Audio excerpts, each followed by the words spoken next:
let's go ahead and have a brief discussion on Rene Girard's scapegoat theory, and let's apply it to gender relations in 2025, post astroturfed woke.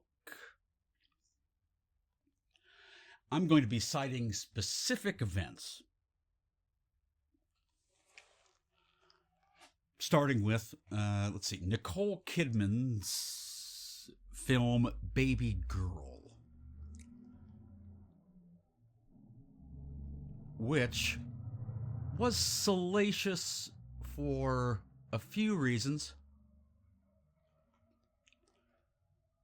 One, it was promoted heavily by the traditional news outlets in America. So CBS, NBC, ABC, New York Times,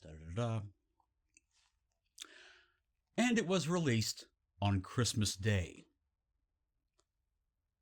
This film is essentially a rework or rewrite of the archetypal Bluebeard narrative, where older men, an older man, his entire life he's a con man. He's a confidence man romantically. He is a maladapted, who's Cicero or Cyrano.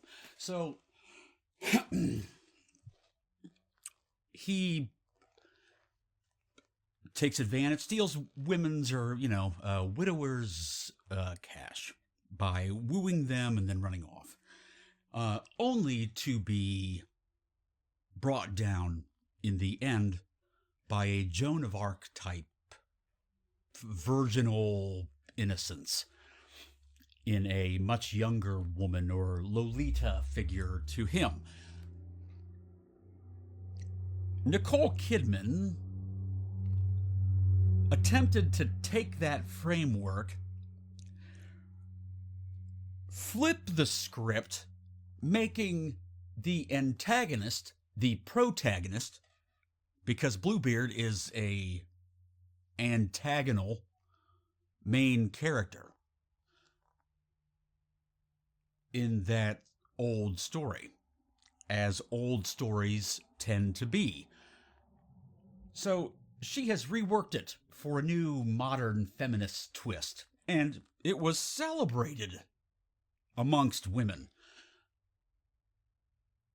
as an empowering story about how a CEO, high-powered female role model in the community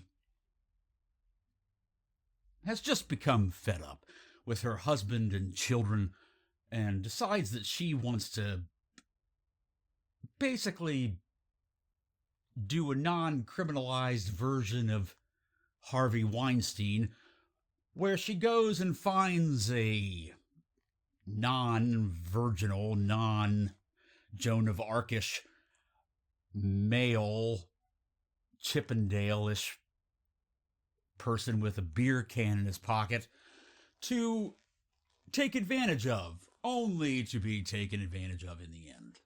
So, a double dose of flip the script. She wants to be the protagonist and then the antagonist. So essentially, she was trying to capture the essence and magnitude of not just the first Star Wars, but also The Empire Strikes Back, all in one film. No wonder it did so well, considering we're dealing with human husks of characters. Nicole Kidman's most natural casting to date is as a Stepford wife.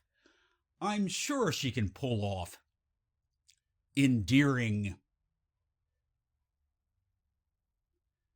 aw shucks, feel sorry for me protagonist at the end of the film after she's taken a big steaming upper decker Vince McMahon type dump all over her husband and children's future and psychological states, as well as her own, if she ever decides that she needs therapy, which of course she doesn't, because she's a high-powered CEO. Her cluster B personality disorder is easily masked by just making it rain at the Chippendales Mail Review. Now, I think that we can essentially chalk that specific example up to burning the traditional family logos in effigy. Now, we have been burning the traditional patriarchal role model in effigy for several decades, I think, at this point. I mean, when you think of Nicole Kidman, or let's say Gwyneth Paltrow, and then you think about some of the pairings she's, like, let's just say, I'm thinking Jack Black sticks out in my mind. Like, that's the traditional male archetype. He's a clown. He's a literal clown now. They turned him into a clown. Jack Black is a multi-talented revelation of a live performer, and Hollywood successfully turned him into a kung fu panda cuck who waves his beefy suckling pig ham hocks around his Dunlapped 46-inch waist a few times, and then everybody chuckles while he tries to unhyperventilate himself. Yeah, we're all laughing with you, Jack. Yes, Mr. Gaffigan, we're all laughing with you. Why don't you tell us again how much macaroni and cheese you've eaten today? 3 pounds. Wow, it just can't stop, can you? Oh, I know, Louis C.K. talks about it all the time. Yes, he wants to eat until he hates himself. I thought he hated himself all the time. Weren't we subject to his public humiliation? Weren't we subject to all male public humiliations? See, that part of us, gentlemen, has to die. We have to let it die. You must use the scapegoat theory. It's completely irrational, but you must go with it. Because this is, unfortunately, how it works. Everything is in this particular framework. Now, first of all, let me back up. Is that all I am doing is looking at this from an anthropological, phenomenologically positioned perspective to try to mash these two concepts together. Or this cultural phenomenon, I'm trying to mash this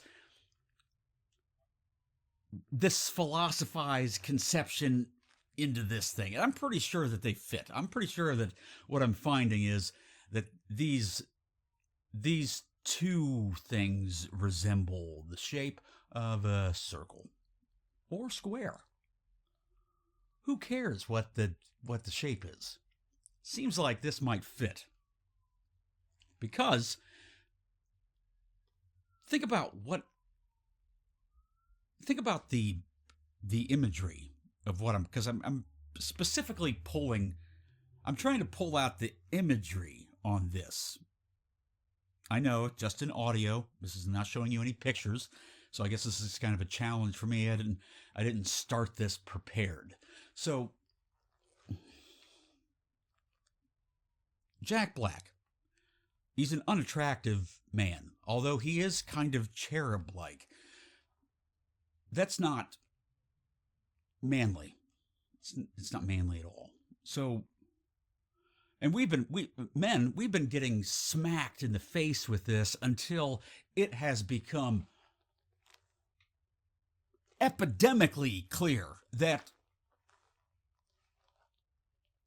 men have a serious confidence problem in America, down to, well, women just simply buy into the system more. So we're approaching a tipping point where the male majority is gone fatalistic. And it's only at that point that we can rise up again like a phoenix and essentially canonize ourselves again. I know it makes no sense. But then it has to be accepted by the other side. And this theory, I love this theory because it's highly metaphysical and you can toy with it on the surface. Because you can talk about tipping points, because they are abundantly clear when looking at it, looking at the evolution of how things are happening and how things are being shown to us. Almost as if, well, was it the chicken or the egg? I mean, let's go back to 1940, 50. Who were all the, how many unattractive males were starring in films, title, marquee names that were unattractive? I'll wait. You can name them on one hand. For the first 5 decades of Hollywood's existence as a major media as the global media hub, for the first 5 decades, you could list them all on one hand.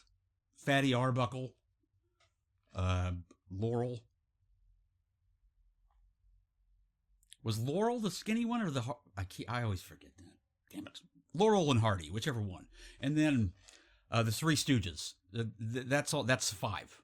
That's the 5 of them. Right there.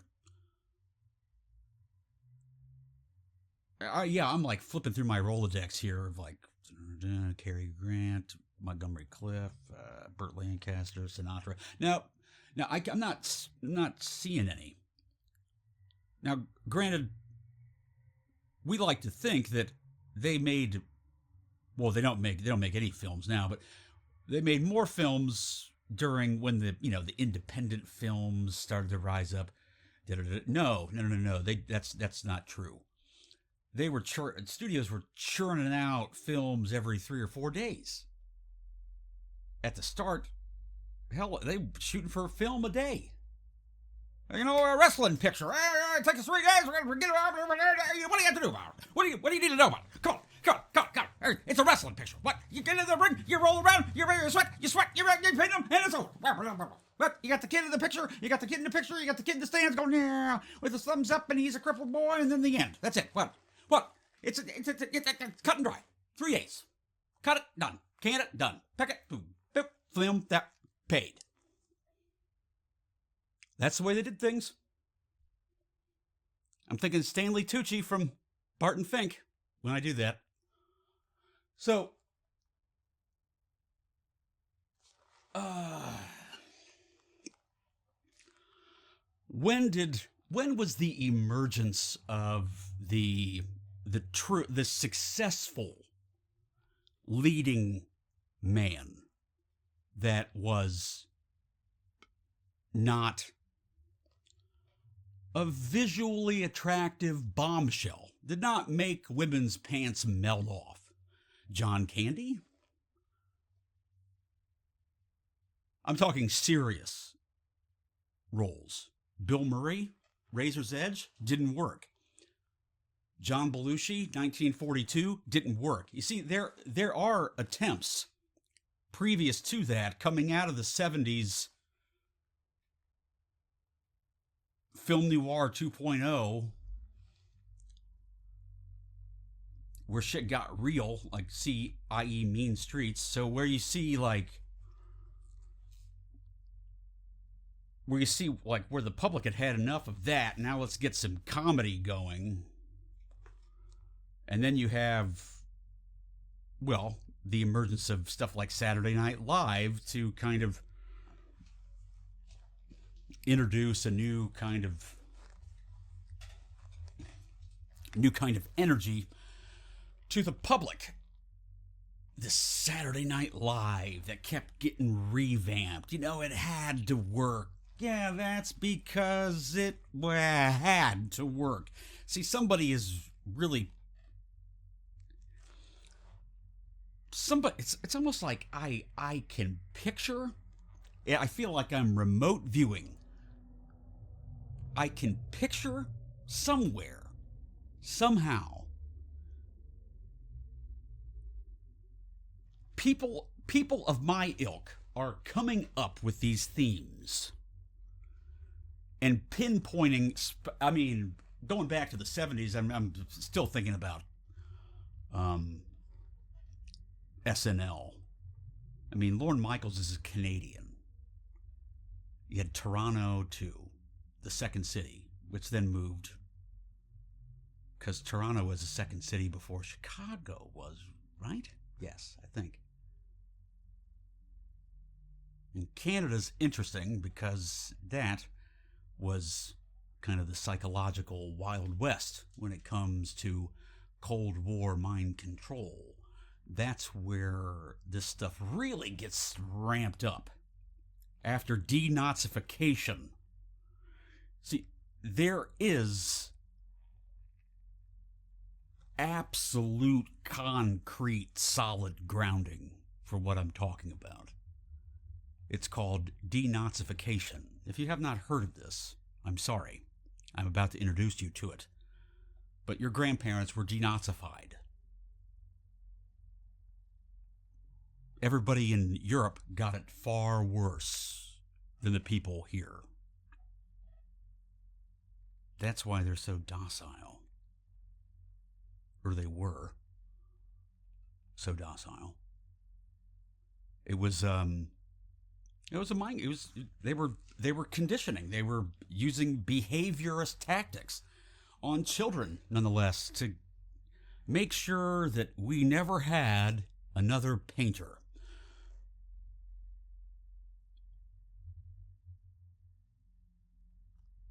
So really what I'm trying to say with all this is men, we have hit the point where we can simply, we can pull a few things into this. And women, before you go any further in this lecture, I'm going to need you to just, men, we're going to have to go Rumble exclusive here. Okay. Now, women, this is not a sexist position I'm taking here. I'm simply trying to describe what I am seeing by using Gerard's theory. This is a widely accepted, groundbreaking theory in how culture imitates. People imitate. It's the Memetic theory. It's Memetic theory. I should have said that probably 20 minutes ago. Sorry. Again, flying by the seat of my pants here. But what I wanted to get around to is I think that we've hit this point. Seriously. Because I think women are finally I'm starting to see it in their eyes that men have been beaten enough. Particularly me. Because I've never experienced anything other than manipulation and narcissistic treatment.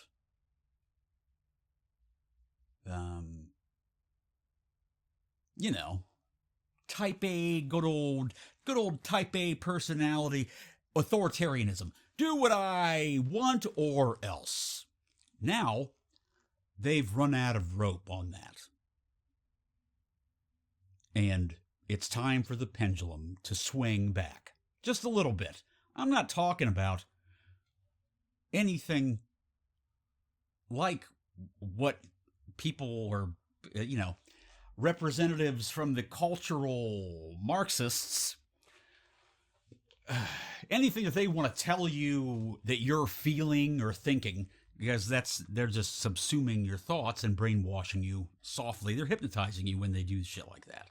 When you hear somebody that you listen to on a podcast ask somebody else that they hold in very high esteem, and ask them how to think, which they will, because these words are now this is the accepted discourse. How should we think? How should we feel about this? How should we think about this? How should we approach this? Really? You can't think for yourself. You cannot form an opinion. Or, by God, if you had, let's squash that as soon as possible. Let's ask our supreme leader or Führer how to think about this. This is exactly the path to mental health. It's not. You have to disperse, people. It's time to pull a Tower of Babel. You have to disperse. We can't all have one voice. I know we want to.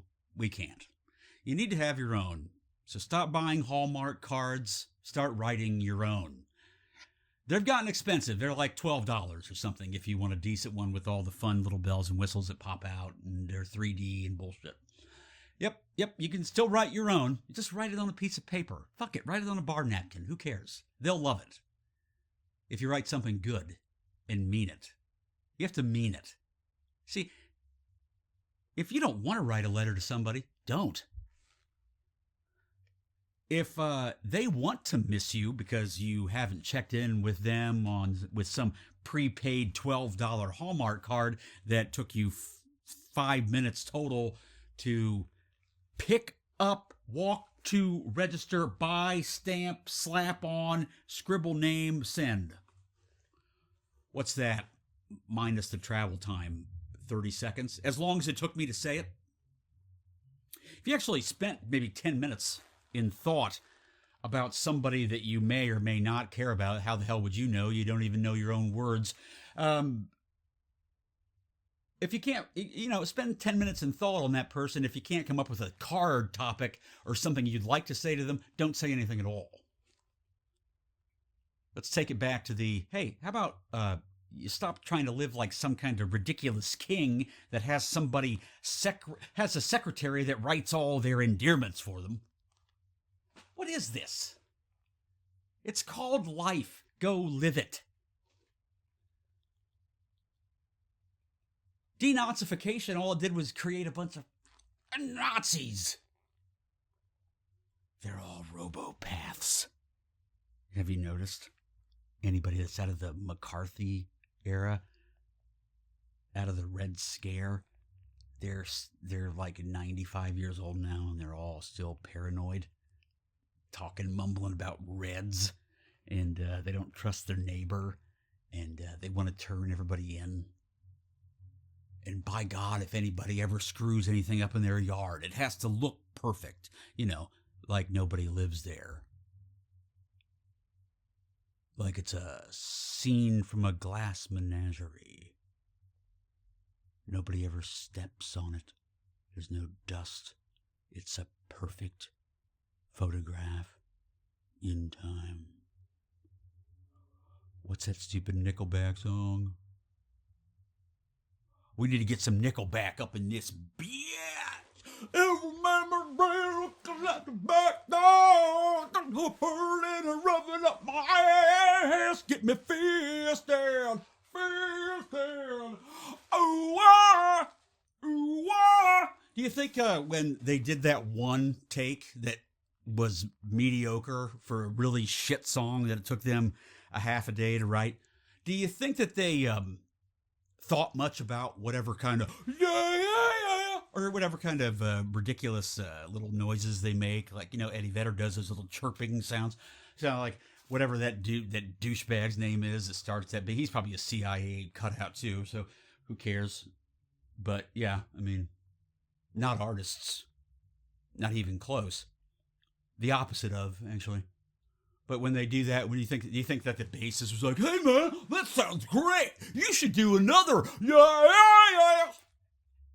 And then the lead singer goes, "No, dude, no, that would mean we have to turn the electricity back on. No, let's just can it. Yeah, we got it. It's good. It's good. Yeah, you're off key the whole time. It's good. It's good. We're good to go, man. We're good to go. Nobody listens to the words anyway." Huh. Did you hear what I said during that? I don't even know. I said every memory walking through back door out of photo 4. I literally said that, and they think I said something else. It doesn't matter. Nobody cares anyway. Nobody's listening.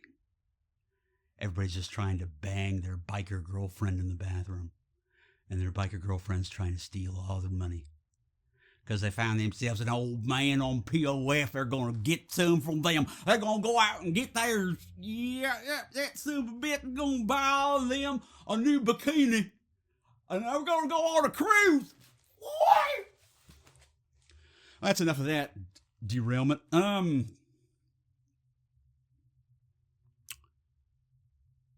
Yeah, so what I'm saying is, men, everything's going to be okay from here on out. Because this is going to suck. It's really going to start turning when we get more of men on this incel kick, where they're like, "Oh, you know what? I'm involuntarily celibate. Darn it." And then they give up. See, pretty soon, those men will decide at some point that they don't want to wallow in their own Dorito dust jism stains any longer, playing Westnoth in their basement, and they will pick themselves up and clean themselves off, and then they will get pissed that, well, I know women. Why didn't anybody come and try to save me from this? Wait a minute. I can only help myself. And then you have several revelations from there. So at that point, you go from involuntarily celibate to just celibate. And then when you start looking at women as just, well, they all have cluster B personality disorder. They all do. They all do. I've been in 3 relationships with narcissists. One of them was borderline psychotic. The other one was a sadistic, malignant narcissist. I think I manifested her out of my darkest crevices in my psyche. But she beat the piss out of me, and I let her do it. This is how crazy these relationships get.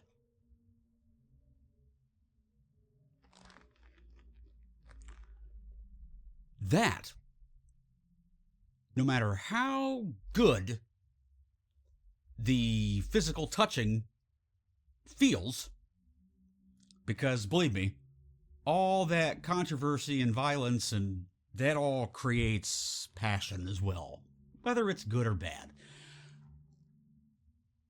Those two things have to reverse and go inverse the value of.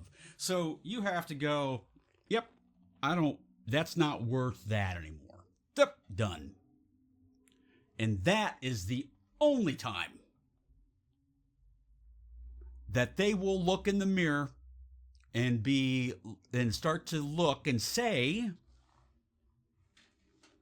maybe it's me. Maybe I'm the problem. Because right now they are not like that at all. Remember, I started this whole thing out with they just did Nicole Kidman. So like one of the elite top level global female role models just came out with a Christmas Day picture about a philandering, high-powered female CEO, and then they tried to paint it as she's the hero.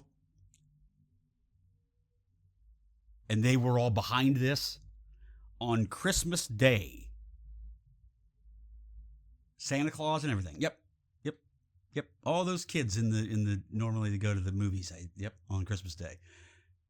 Nicole Kidman is in the movie poster. Everybody remember? About ready to start sucking him off right there. She's going to pull out his porno 12-inch horse dong and start sucking it. Woohoo! Woohoo! We're going to give it, oh, yeah, squirt that. Squirt it. Woohoo! That was probably a little much, but I'll probably just end it there. Probably get out while the getting's good. Have a good day.